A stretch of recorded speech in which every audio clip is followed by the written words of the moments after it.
Hi, everybody. It's Haden, and I'm here today to talk about the price of coffee and everything that it costs to make a bag of Red Rooster coffee. First things first, we're going to brew some SL28 Black Diamond Naturale from the Chacón family in Costa Rica, Cumbre del Poas, and Las Lajas micro mill. This is a very fun coffee, exciting coffee. We first tasted this coffee when we were with the Chacón family in Las Lajas, and Tony and I were there 2 years ago tasting coffee. A Kenyan variety, of course, SL28, created in Scott Labs back in the 50s, but it's grown in Costa Rica, grown on the Cumbre del Poas farm, and processed in the Black Diamond Naturale, which is a sort of proprietary, extra special, extra long aged natural process by the Chacón family, who are experts at natural processing. Amazing coffee here. I'm going to brew it to a 1:16 ratio, 24 grams of coffee in, about 385 milliliters of water out. Back in, I believe it was 2008, there was a mudslide earthquake in the Tarrazú region of Costa Rica that wiped out power to the Las Lajas micromill and to the Chacón family farms. And power is integral to the wash process because they run demucilage machines and they run dry mills, all with electricity, on top of many other things. And it was right during picking season and processing season, and they completely lost power, and they had all this fresh, ripe cherry that had been picked, and they had nothing to do with it except dry it in a natural process. At that time, we're talking about 18 years ago, they had a sort of different opinion of naturals than we have developed today. And natural processes were generally considered to be a lower quality that were sold in country, to be made into instant coffee that would be sold to hotels and whatnot throughout the country itself.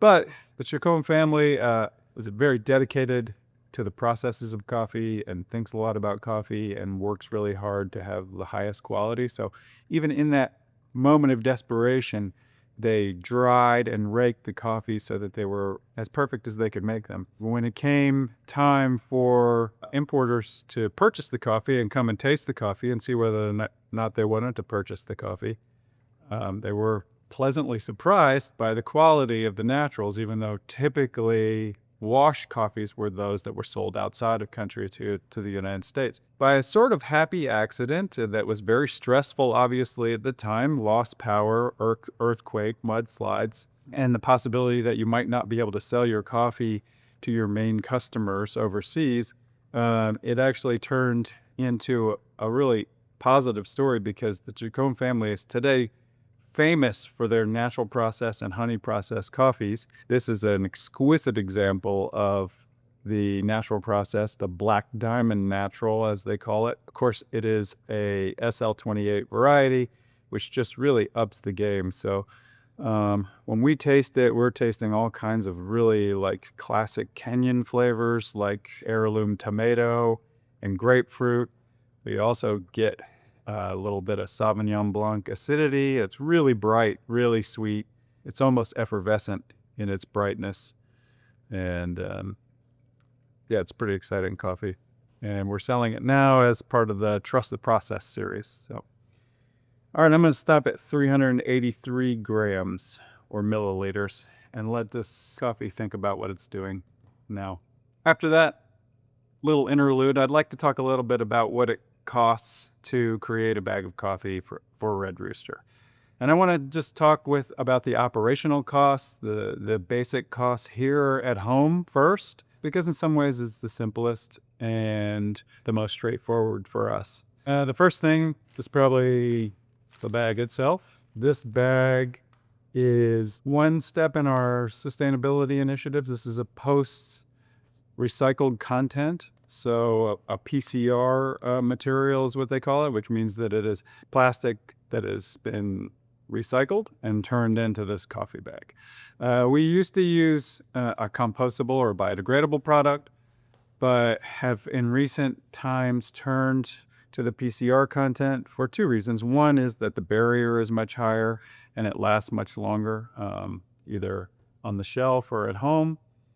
And another reason is that we made the internal decision as a company that the virgin petroleum that was turned into a compostable product actually was not as sustainable as we had hoped, because as it broke down, it was turning into microplastics, and that the health of the people and the planet is actually not benefited by microplastics, even though it is effectively compostable. It's using virgin petroleum in most cases, and then it breaks down into microscopic plastic pieces, which are consumed by human and animals.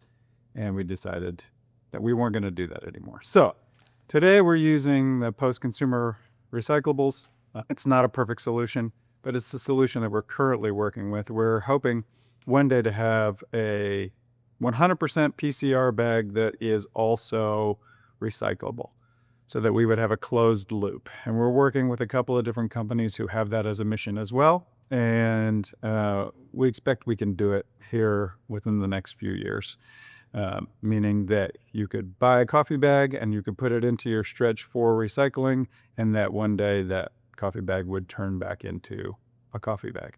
Today, the PCR bag is the end of the life cycle of recycled plastic, which means that the material that's used in recycled coffee bags has been recycled several times to the point where it can't be recycled anymore. This is end of life for plastic.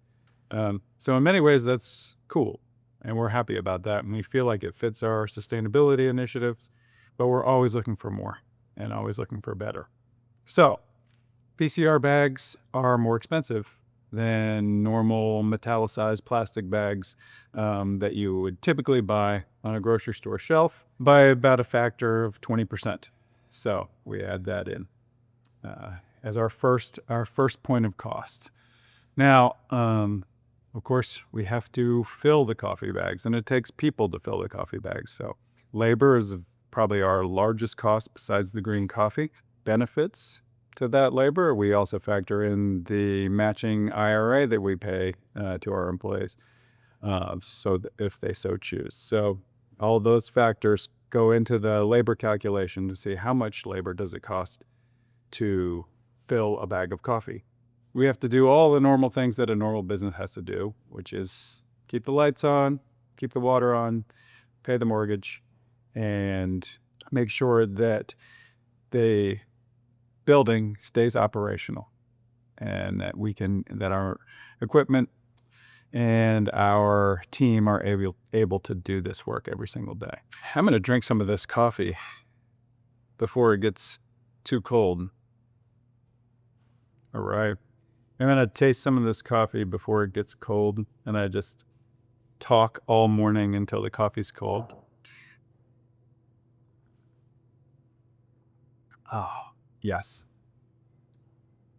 I'm getting tons of heirloom tomato and grapefruit right now, just straight first sip. Oh, it's got like baking spice in it too. It's like almost clovey. Ooh, I might even suggest taking this to a 1 to 17. I mean, this is very strong. Really tasty. So, I'm thinking while I'm trying to list all these things that maybe what I should do is I should just go over them one by one here on the laptop.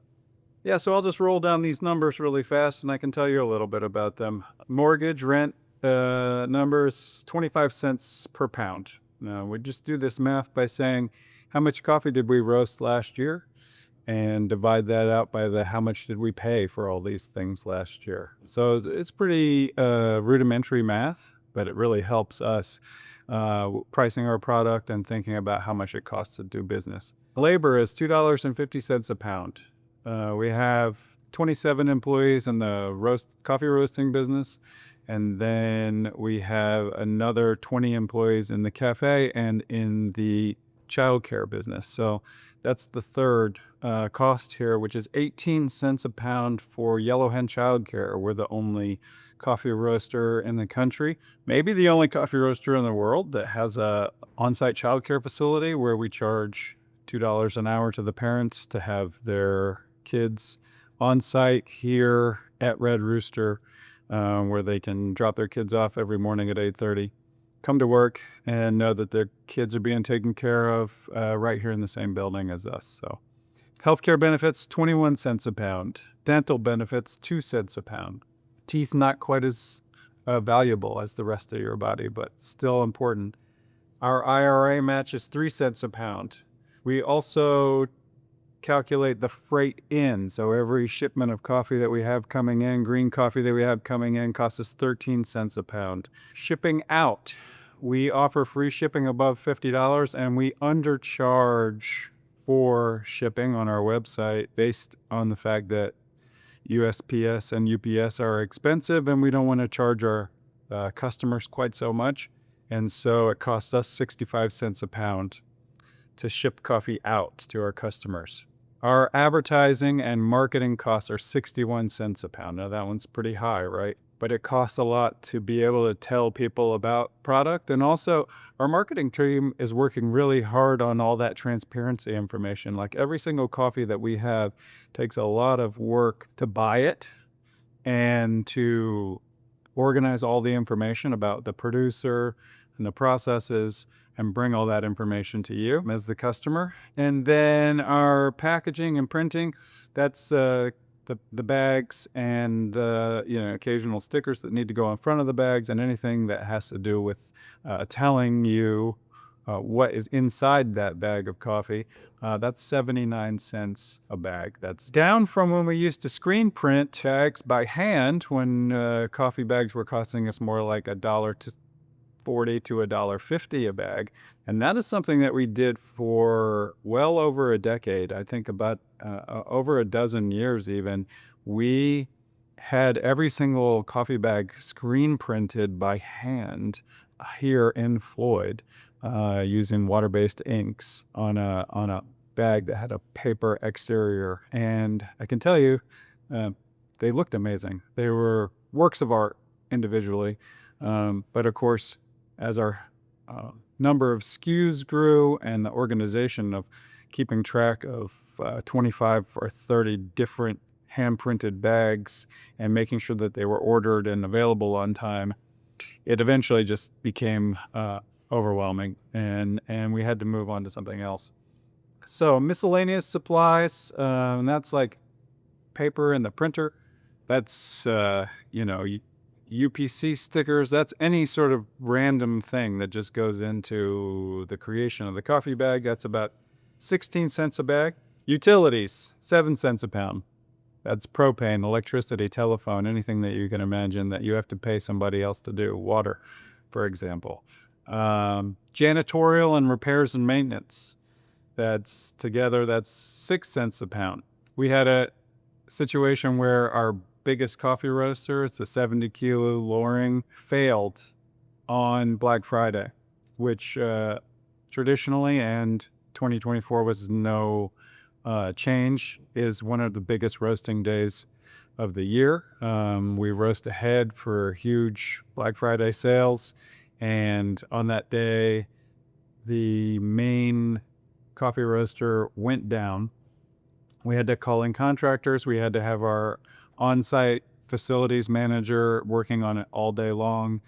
And in fact, that coffee roaster didn't get back up and running until Wednesday. And therefore, it took us about 10 days to dig out from the Black Friday sale that we had, which of course we started not knowing that our 70 kilo coffee roaster was going to break down. So that's just one little window into all of the little things that actually consistently break down day over day, where one little machine, a sealer, a date printer, a bag filler, or a coffee roaster can break down. And thankfully, we do have somebody on site, on staff, whose job it is to repair equipment and to make sure that the building as a whole runs smoothly. It's not an easy job. Next on our list, we have insurance, everybody's favorite expense, but when you need it, you need it. That's 5 cents a pound. Our computer, internet expense, 12 cents a pound. Here's the one everyone loves, credit card processing. Credit card processing, can be anywhere from 2.8 to 3.8%. We worked it out to 21 cents a pound is what we paid last year.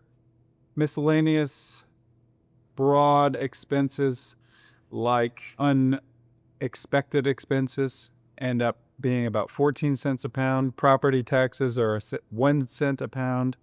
And then our loss, which is just coffee that we end up eating in terms of coffee that gets refunded, coffee that gets discounted, coffee that ends up on the floor because somebody dropped it on the floor, coffee that accidentally gets over roasted or, that doesn't pass our QC measures, that ends up at about 6 cents a pound. And so what you have overall in terms of costs without green coffee for Red Rooster in 2025 is $6.55 per pound. That's everything that it takes without the coffee to make a bag of coffee. Now, let's talk about green coffee, because of course that is the main expense. And in 2025, it is the most volatile expense and the most misunderstood. So, coffee prices in general are dictated by the coffee commodity market, otherwise known as the C market. Cool kids call it the C, so you can just abbreviate it. Yeah, if you want to sound like you know what you're talking about. I typically call it the C market because I'm not cool. Over the course of a year, the coffee commodity market, the C market, can fluctuate, just like any commodity, like oil, like orange juice. The fluctuations typically happen within a few cents to, let's say, 20 to 40% of the market price. What they're typically dictated by is supply and demand. If the largest coffee producers in the world say that they have a lot of coffee, that they have more coffee than there is demand for coffee or projected demand, then the coffee price, the C market price, can go down. Now, the C market price essentially dictates what is generally considered and usually used as the bottom floor price for coffee.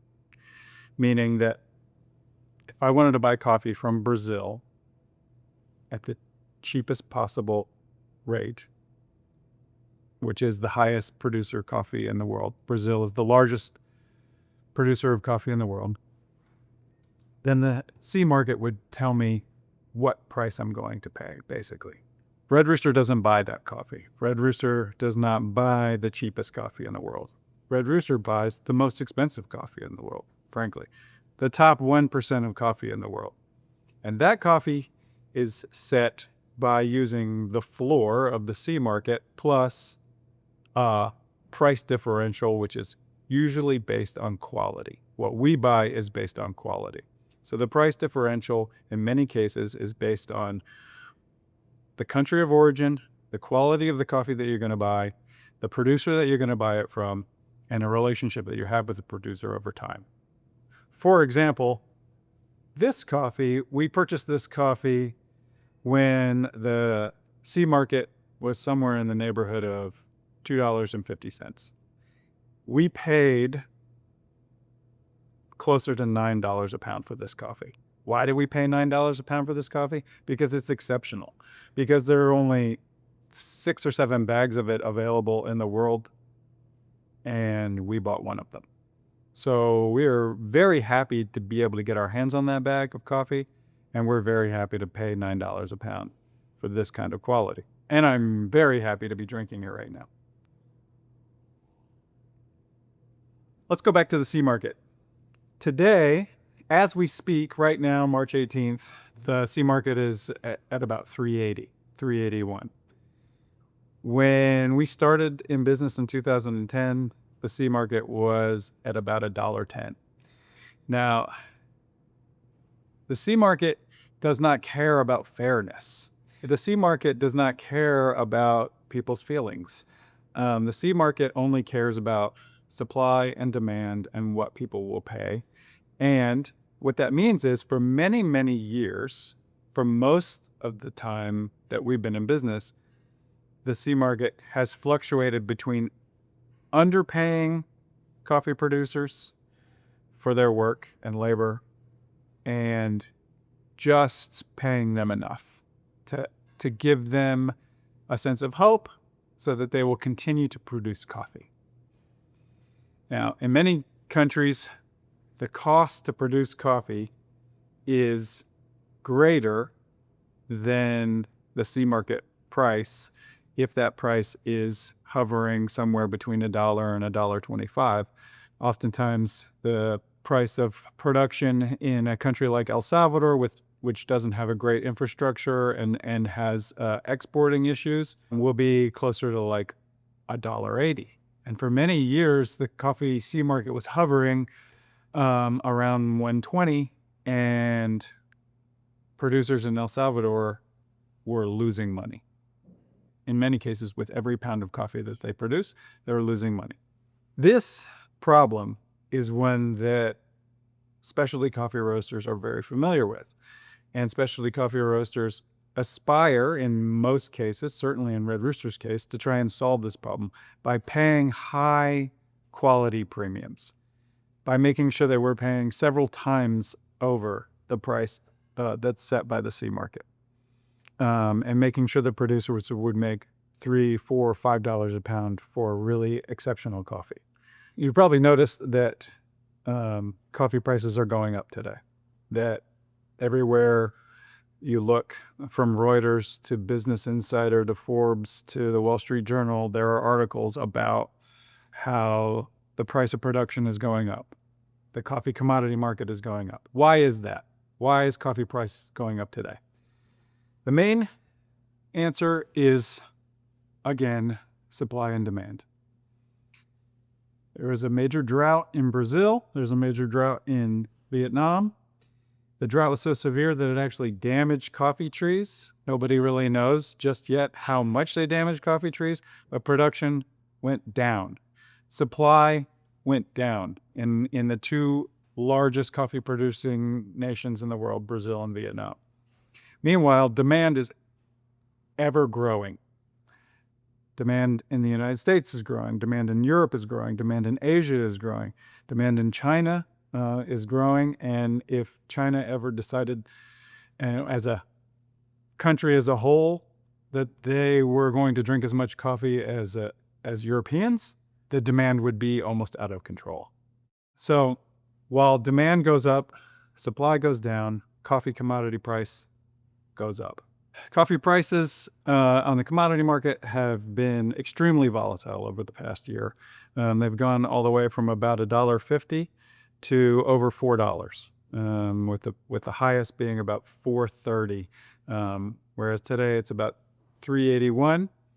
But no one really knows whether or not it's going to settle. So the volatility is extreme, and there doesn't seem to be a current end in sight, because the damage done to the trees in Brazil and Vietnam is unknown, meaning that no one knows what the production will be like in 2025 or 2026. And if production is down, then volatility could continue and prices could go up. Coffee is traded in multiple different ways. Coffee is traded from a sort of in an A to B sense when it comes to operations like Red Rooster, which is to say that we buy coffee from a series of small importers who we work very closely with, and they buy coffee from producers who work with exporters.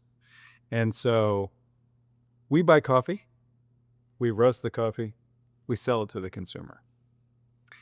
But there are those entities and individuals who buy coffee as a speculation, that they buy coffee futures. They buy containers worth of coffee based on the idea that the coffee will go up in or down in price, and that they will sell the coffee for a profit or make a profit on the price differential between the future price that they purchased it at and what the actual price is when that future comes to date.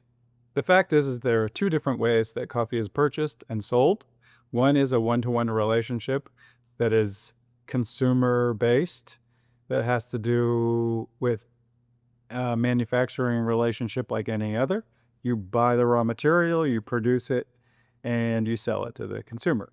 The other is speculative and involves futures and differentials and involves large quantities of coffee.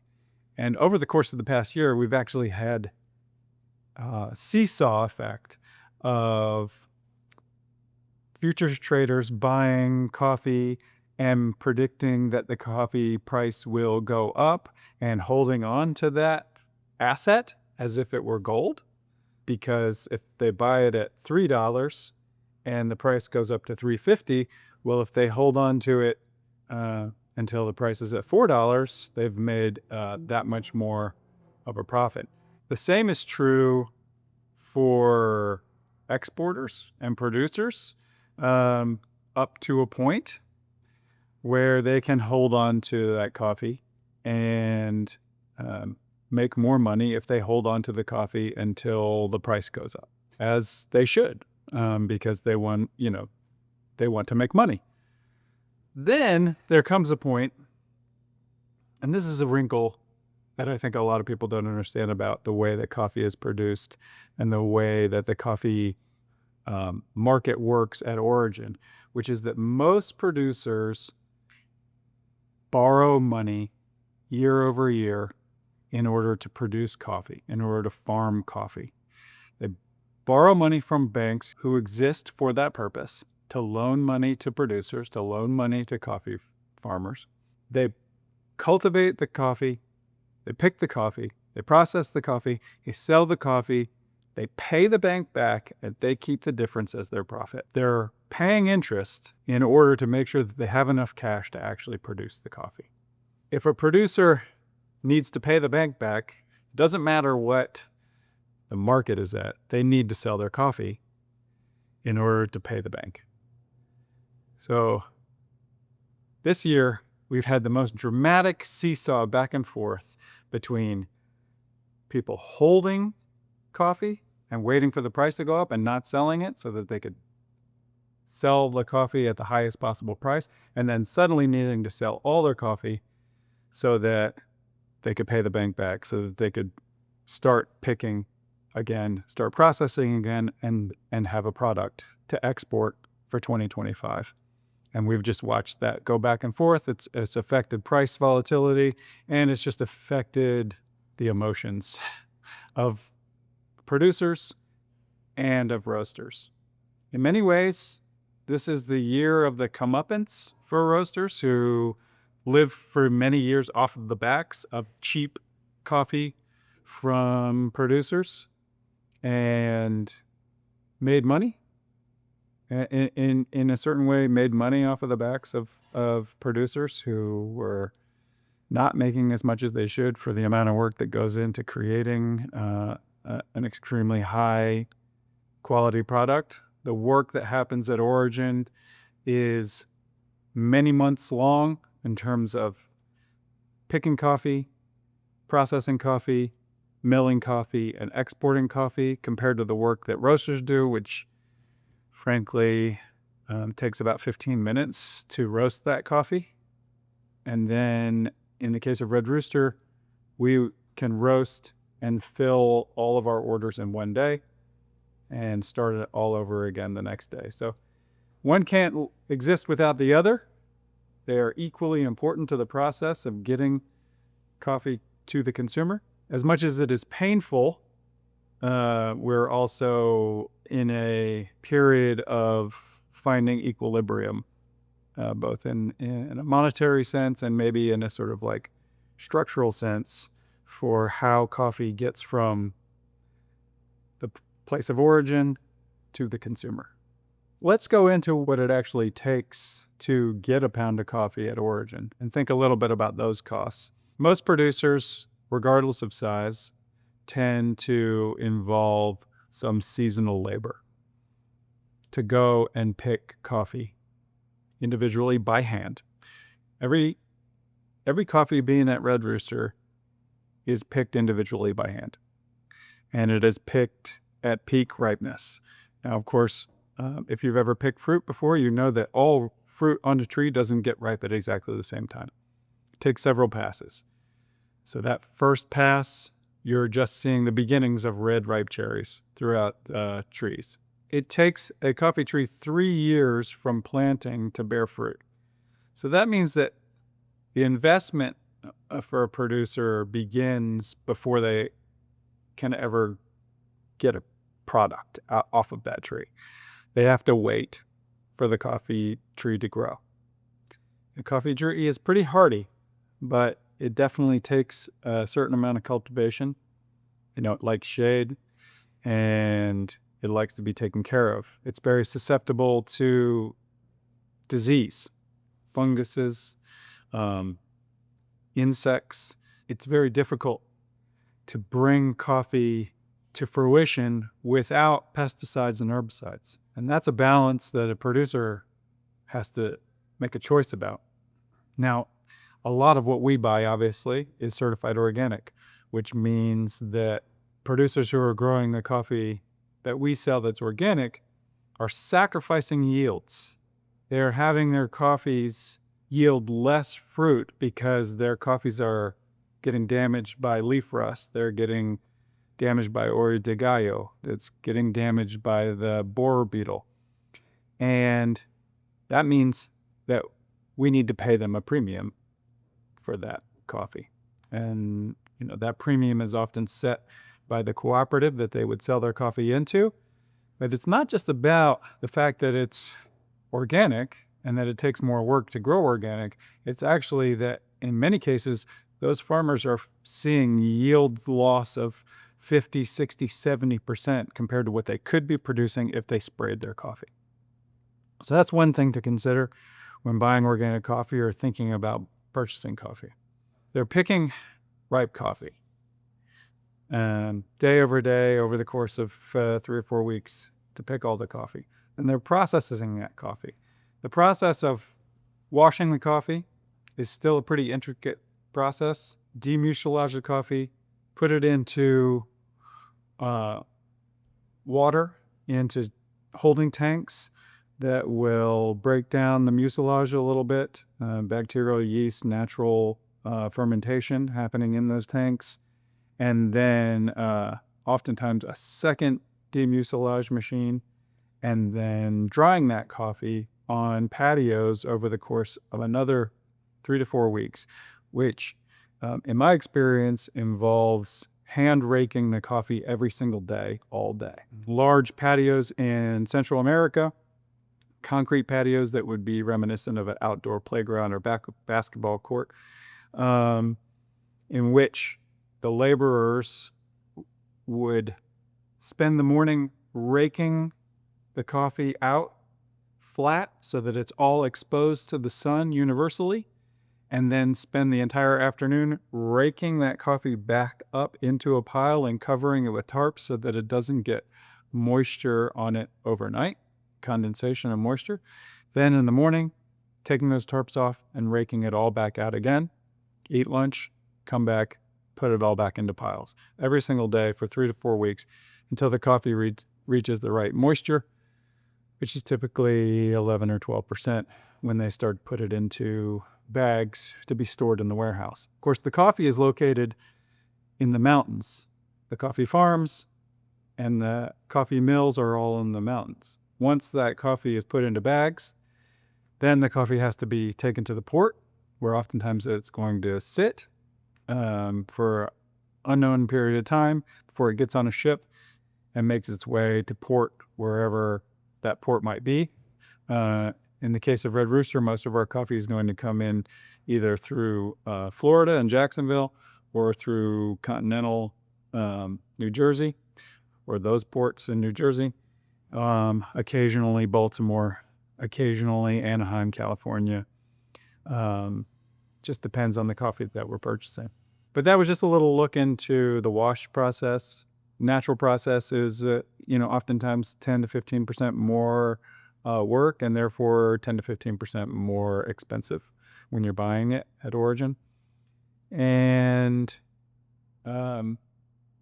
while we tend to concentrate a lot of focus on the commodity market as the linchpin and the floor for coffee prices, at Red Rooster, so much of what we buy is really just relationship coffee. We get coffee samples from people that we know, from producers that we trust, from people that we've worked with for many years that we love doing business with. And if we like the coffee, we buy it. We don't tend to think a lot about how much we're being charged per pound for that kind of coffee, because the important thing is the relationship that we have with the producer, the quality of the coffee that's being produced, and the opportunity to present that coffee to the consumer. And the price, while it's important, is also incidental to that relationship.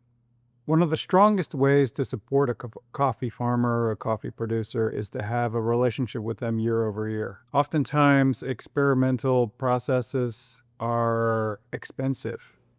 The R&D that goes into creating a new process like lactic fermentation or carbonic maceration or additive of yeast. These kind of things often go wrong. We've tasted lots of them that have gone wrong. And it takes a certain amount of risk on the part of the producer to produce something new, to think about processes in a different way, or just to produce coffee in general is risky. There could be a drought. There could be too much rain. There could be any number of factors that lead to loss of yield or to not being able to sell your product. And one of the main things that Red Rooster can do, or that anybody can do really, is to buy a coffee from the same producer year over year so that they know Red Rooster has their back.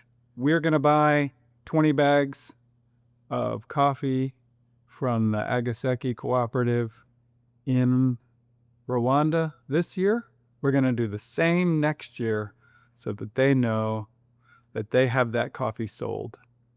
And the price really doesn't matter at that point. It's really about the relationship that we built year over year, both with the consumer and with the producer. For Red Rooster, price volatility obviously affects our bottom line. It obviously affects a lot of the coffee that we sell day over day. Our fair trade organic coffees are often priced by the differential and are affected by the commodity market. But our single origin coffees are purchased because of relationships and because of quality. And those are the fundamental keys to the way that we do business. Yeah, so let's take it full circle back to this coffee right here. This is that SL28 Black Diamond Naturale from Las Lajas micro mill. Now, we've been buying coffee from the Chacón family for a decade. This coffee is obviously a really exclusive, amazing, small lot coffee, which we'll buy again next year if we can. But every year we buy their black honey process, for example. We buy 10 to 20 bags. We're super excited for it. The consistency is amazing. And our customers are always super excited for it. And it sells out really fast. People buy it really quickly because they see that coffee, they're familiar with that coffee, and they know the quality is there from the Chacons. So That's a perfect example of how the relationship between roaster and producer creates a lack of volatility, creates an expectation that we'll buy the coffee no matter the price because we know the coffee quality is going to be there. And our consumers have that exact relationship with us. They're going to buy the coffee because the quality is there. And whether or not it costs $25 a bag or $28 a bag, the quality is really what matters. And the relationship with the producer, the fact that they purchased that coffee year over year and excited to have it exactly the same way that we're excited to get that coffee in every year from Las Lajas. So, fundamentally, although coffee prices are on the rise, and coffee prices at Red Rooster are on the rise, the mission of Red Rooster remains the same. Buy amazing coffee, pay a high premium to producers so that they can continue to produce high quality coffee, sell that to our customers at a fair price while doing our absolute best to create a perfect roast profile and a delicious cup of coffee. That's it. Now, if you made it this far, congratulations. I've almost lost my voice. If you have anything else that you would like me to talk about, if you would like me to deep dive into any other part of the industry, be my guest. Please ask me in the comments below, and I'll do my best.